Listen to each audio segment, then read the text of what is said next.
بسم اللہ الرحمن الرحیم۔ السلام علیکم ورحمۃ اللہ۔ حیض اور روزے کے اہم مسائل۔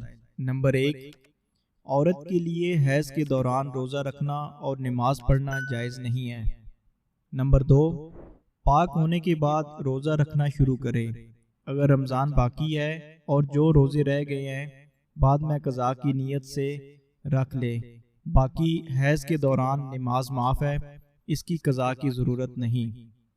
نمبر 3، اگر عورت حیض میں تھی، رمضان کے دن پاک ہوئی تو سورج غروب ہونے تک کھانے پینے کی اجازت نہیں ہوگی، بلکہ روزہ داروں کی مانند رہنا لازم ہوگا، اور اس دن کا روزہ بھی بعد میں قضا کی نیت سے رکھنا لازم ہوگا، اور فوت شدہ روزہ بھی رکھنا لازم ہوگا۔ نمبر 4، اگر عورت رمضان میں پاک تھی اور روزہ دار تھی، دن میں حیض آنا شروع ہو گیا تو روزہ فاسد ہو جائے گا، اس کے بعد کھانے پینے کی اجازت ہوگی۔ ایام حیض میں فوت شدہ روزوں کے ساتھ جس دن خون آنا شروع ہوا اس دن کا روزہ رکھنا بھی لازم ہوگا۔ نمبر 5، حیض اس خون کو کہا جاتا ہے جو تندرست بالغ عورت کے رحم سے کم از کم 15 دن کے وقفے سے آتا ہو۔ اس کی مدت کم سے کم 3 دن 3 رات اور زیادہ سے زیادہ اس کی مدت 10 دن 10 رات ہے۔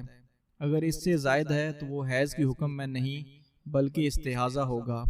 استحاضہ کے دوران روزہ رکھنا اور نماز پڑھنا لازم ہے۔ نمبر 6، حیض کے دوران ہم بستری کرنا، قرآن مجید کو ہاتھ لگانا، قرآن مجید کی تلاوت کرنا، مسجد میں جانا، نماز پڑھنا، روزہ رکھنا، بیت اللہ کا طواف کرنا ناجائز اور حرام ہے، لہٰذا ان چیزوں سے اعتراض کیا جائے۔ نمبر 7، البتہ حیض کے زمانے کی نماز بالکل معاف ہو جاتی ہے، پاک ہونے کے بعد اس کی قضا واجب نہیں ہوتی، لیکن روزہ معاف نہیں ہوتا، پاک ہونے کے بعد قضا روزہ رکھنا لازم ہوگا۔ نمبر 8، اگر فرض نماز کے دوران حیض آ گیا تو وہ نماز معاف ہو جائے گی، پاک ہونے کے بعد اس کی قضا لازم نہیں ہوگی۔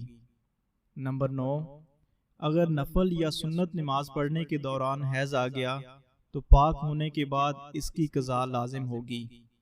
نمبر 10، اگر آدھے روزے کے بعد حیض آ گیا تو وہ روزہ فاسد ہو گیا، پاک ہونے کے بعد اس کی قضا لازم ہوگی۔ اس کے علاوہ جو اہم مسائل ہیں حیض سے متعلق وہ انشاءاللہ تعالی اگلی ویڈیو میں بیان کیے جائیں گے۔